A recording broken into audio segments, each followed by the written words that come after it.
So it is New Year's Eve, and I spent the day watching, or New Year's Eve day, because it's night now, but I spent the day watching two more films. One, I saw Moonlight again in the theater because it is my favorite film of 2016, and I wanted to, one, confirm that, and two, just sort of bask in that beautiful film one more time.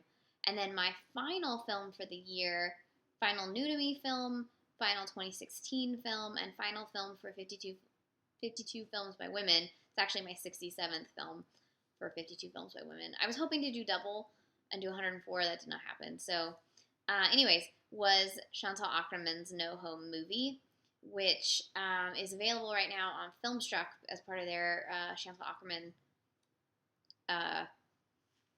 spotlight. And so I had been wanting to see this film since it premiered at the New York Film Fest last year. And then Chantal Akerman died. And actually, she died right before the film premiered. And it was really, like, the story around this film is just as fascinating as the film itself. She's making this documentary as her mother is dying. It's sort of about the last leg of her mother's life. This film goes to the film fest, and then bereaved, I guess, she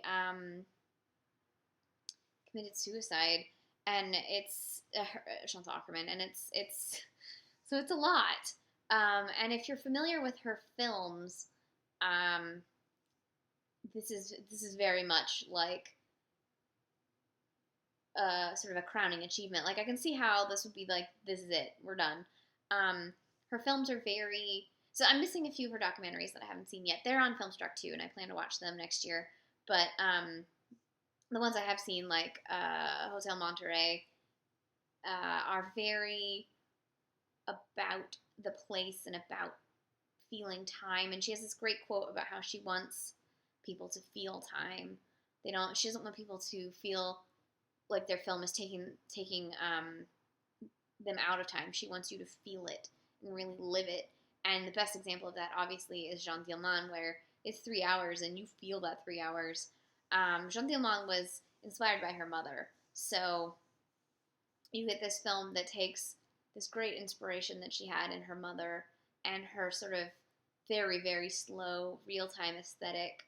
And you get this 2-hour documentary about the last sort of part-time in the life of her mother. And it's beautiful and sad and wonderful, and shows, like, her mother spent most of her life indoors, and Akerman sort of talks about that a bit in Jean Dielman, and you see her only indoors in this film, and then Akerman shoots, like, scenes from her windows, and this is, like, the only window, literally, to the outdoor world that her mother sees, and it's kind of sad. But you see the great love that she had for her mother and the great love that her mother had for her. It's very touching. I particularly loved their Skype sessions, that she helped set up this Skype thing for her mom, and her mom was able to do it. I thought that was really quite beautiful.